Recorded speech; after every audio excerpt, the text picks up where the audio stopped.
Nuestro tema de hoy es la jerarquía de síntomas. Jerarquización de los síntomas. Fue principalmente Ken quien jerarquizó los síntomas en su repertorio, haciendo alusión por un lado al parágrafo 211 que habla sobre el estado emocional del paciente, pero sobre todo la jerarquía de síntomas que hace Ken en su repertorio fue por la influencia que tuvo por parte de la visión de Swedenborg, un místico europeo que le daba importancia a la evolución espiritual.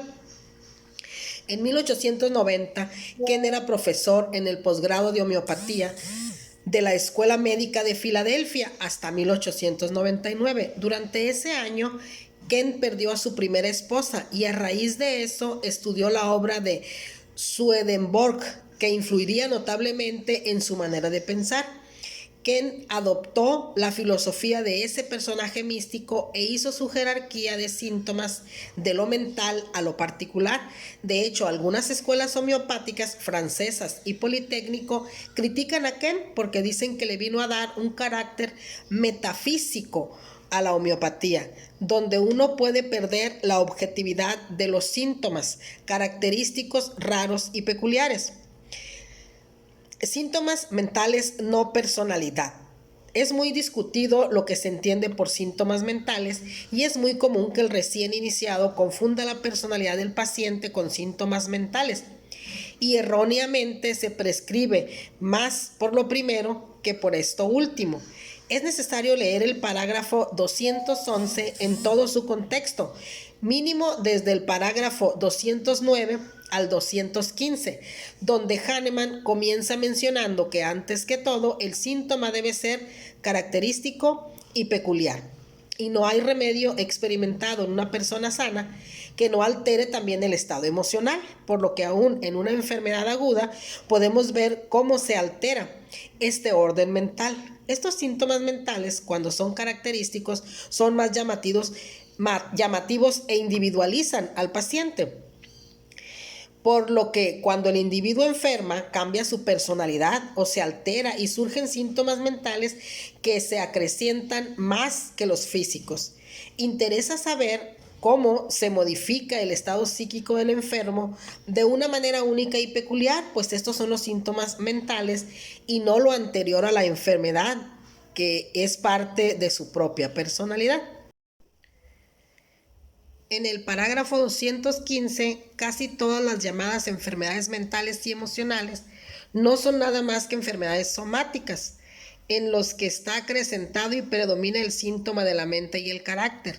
A los síntomas físicos que declinan más o menos rápidamente hasta alcanzar a lo último el aspecto notable de enfermedad parcial o local, nos señala aquí Hahnemann.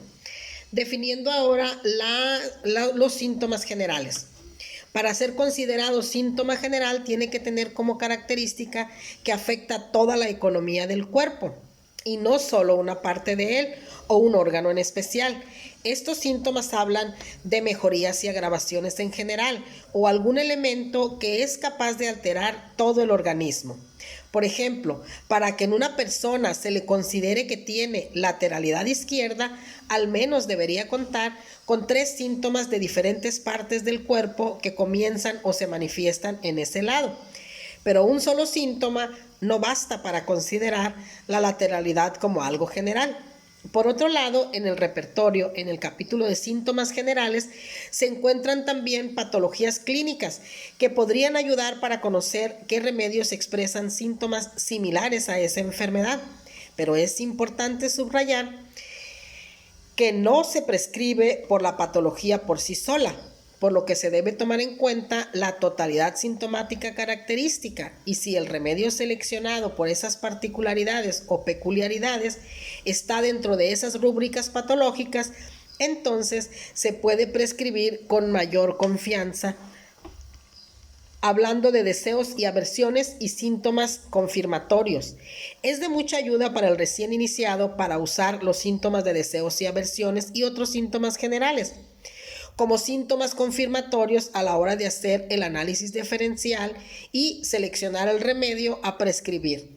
Determinar si un paciente es caluroso o friolento ayuda mucho a la hora de la selección del remedio. Lo mismo que si es sediento o sin sed, transpira o es seco. Esta diferenciación hace que se vayan eliminando remedios y sea más claro encontrar un remedio más similar. Los síntomas particulares. Los autores modernos aconsejan que para prescribir un remedio se debe de tener al menos bien amarradas las 3P, es decir, se deben de tener menos un síntoma característico en los 3 planos, o sea, mental, general y en particular.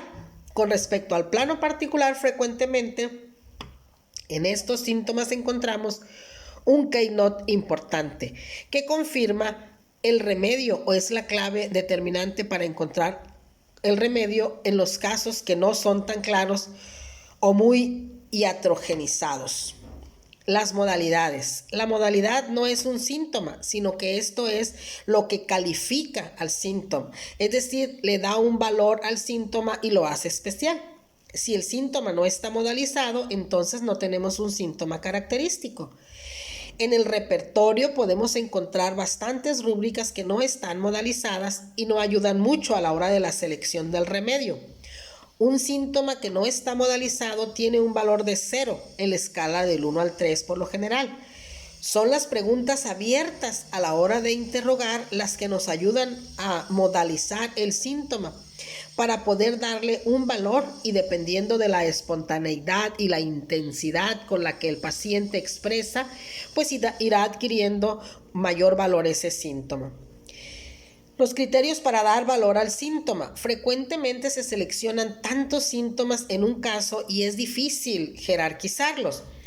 ¿Cuáles de ellos son más importantes que otros? Especialmente se tienen tantos síntomas mentales o al contrario, cuando no se tiene algo muy notable o característico en ese plano. ¿Cómo se puede decidir si un síntoma particular o general podría tener más valor que un síntoma mental? Por eso es importante darles un valor a cada síntoma del paciente. No se puede hacer una repertorización, mucho menos una selección del remedio, sin antes haber hecho esta jerarquización. En las materias médicas se puede ver cómo algunos autores resaltan el estilo de letra para indicar que un síntoma es más notable que otro. Por su parte, Kent en su repertorio da un valor del 1 al 3 a los remedios con respecto a una rúbrica, en especial dando a entender que el remedio de letras mayúsculas tiene ese valor de 3 y está por demás comprobada su presencia y eficacia con respecto al síntoma. Actualmente la mayor parte de los repertorios modernos siguen esta tabulación y manejan valores de 1 a 3 para destacar el remedio más notable y jerarquizarlos con respecto a otros remedios. Criterios sobre la peculiaridad, intensidad y la profundidad. Antes que todo, un síntoma debe ser característico, único, raro y peculiar. ¿Okay? No importa si es un síntoma físico o mental, la primera condición que debe cumplir un síntoma para ser repertorizado o tomado en cuenta es que sea peculiar, no común. Los síntomas comunes de una enfermedad tienen un valor 0 y no ayudan a nada para la selección del remedio, como por ejemplo la tristeza, la alegría, el dolor de cabeza, la gastritis. Así es. Hablando de la intensidad y de la espontaneidad, la manera tan espontánea e intensa como el paciente relata sus síntomas deciden definitivamente qué síntoma toma mayor jerarquía que otros. No siempre son los mentales los más espontáneos e intensos. Como el paciente los describe, si un síntoma general es descrito espontáneamente y con mucha intensidad, el paciente vuelve una y otra vez a ese síntoma durante toda la entrevista, entonces ese síntoma. Profundidad. Se refiere al plano donde se encuentra la patología de acuerdo a la ley de Hering. De arriba hacia abajo, de adentro hacia afuera y en orden inverso en que aparecen los síntomas. Y también de acuerdo a los parágrafos 210 y 211, siempre será la enfermedad más grave si la patología se encuentra en el plano mental que en el físico, o es peor en un órgano interno como los pulmones que en una alergia de la nariz. Por eso el diagrama de Vitulcas ayuda para jerarquizar los síntomas de acuerdo a la profundidad de la patología en el siguiente orden. Mental. Es el plano más grave en el que el paciente puede estar enfermo porque ya no es consciente de sí mismo, como por ejemplo una persona con Alzheimer o esquizofrenia o embotada mentalmente. Los síntomas característicos e intensos en ese nivel, cuando se encuentran, serán los más importantes de la totalidad sintomática y determinarán la selección del remedio. En el plano emocional es el segundo plano de profundidad y se refiere a los aspectos emocionales como la tristeza que lleva a una persona a querer suicidarse o irritable al punto de convulsionar. Estriba en que la diferencia entre el plano mental y el emocional estriba en que en el primero la persona está dejando de ser consciente de sí misma, mientras que en la segunda la persona, aunque no puede controlar sus emociones, sigue consciente de sí misma. Generales. La patología en este nivel también pone en peligro la vida de la persona, como también sucede con un síntoma particular. La diferencia estriba en este plano, la profundidad de la enfermedad no se equiparará a la del plano mental y emocional y en jerarquía ocupa el tercer nivel de profundidad. Sexualidad. Se puede definir en muchas maneras la sexualidad. Más allá del aspecto biológico, la sexualidad está en cada parte de una persona. Es cómo se viste, cómo habla, cómo camina, cómo se comporta y manifiesta su afecto y sus emociones a los demás. Muchas veces la sexualidad está reprimida. Es decir, hay mucha libido sexual, pero la persona no permite que aflore al grado de parecer una persona sin nada de sexualidad. Otras veces la sexualidad está suprimida, es decir, la sexualidad aflora, pero la persona no sabe cómo canalizar esta energía y busca compensar con otras conductas antisexuales para que esta energía regrese a la normalidad. En otras ocasiones, la energía sexual está hiperestimulada y la persona es dominada por sus impulsos sexuales sin importar las consecuencias emocionales, sociales y físicas que esto le pueda acarrear. Por otro lado, muchos de los trastornos hormonales o alteraciones físicas con respecto a estos órganos están estrechamente relacionados con aspectos psicológicos o enfermedades contraídas por contacto sexual. Sin lugar a dudas, la sexualidad es un plano importante, que el plano particular y ocupa, junto con los síntomas generales, un tercer o cuarto lugar en la profundidad de los síntomas de la enfermedad. Los sueños.